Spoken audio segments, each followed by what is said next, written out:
విష్ణువు ఎప్పుడూ కూడా ధర్మపక్షపాతి. జ్ఞానం, ధర్మం ఇదేంటి, జ్ఞానంలోంచి ధర్మం వస్తుంది కానీ ధర్మంలోంచి జ్ఞానం రాదు. చూశారో లేదు? ఒక జ్ఞానం కలుగుతుంది, ఓహో ఈ జ్ఞానం అంటే ఇది కదా, ఇది మనకు అవసరం, ఇది మంచిది కాదు, అది జ్ఞానం, వివేకం. అప్పుడు ధర్మం వైపు పెడతాడు.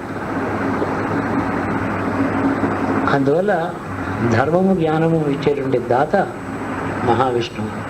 కాబట్టి జ్ఞానం కోరి ఆరాధించే వారికి జ్ఞానం, తన అజ్ఞానంలో ఉండే ఆరాధించే వారికేమో జాతర ఫలం అయిపోయిన తర్వాత అవమానం, ఆరాధిస్తున్నప్పటికీ రక్షించడం.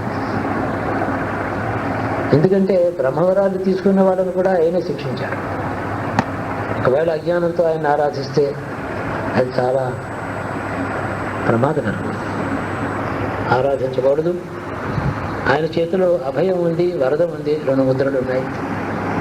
అవే కాదు, ఇంకో 2 చేతిలో చక్రం ఉంది, గద ఉంది. ఎందులోంచి ఫలాలు వస్తాయి మనకు తెలియదు. The Vishnu carries a big mace and a destroying wheel, and he also వరదహస్తం బూన్ గివింగ్, అభయహస్తం సెక్యూరిటీ గ్యారంటీడ్, యోగక్షేమ వహామ్యహం. But the worshipper gets what he deserves from whichever hand it could be.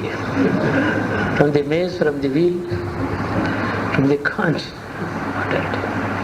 But we have to be cautious because he is a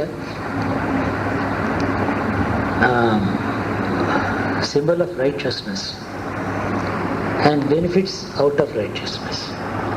ఇదే విష్ణు వచ్చి ధర్మం, ధర్మంలోంచి వచ్చే ఫలాలు, అదే విష్ణు.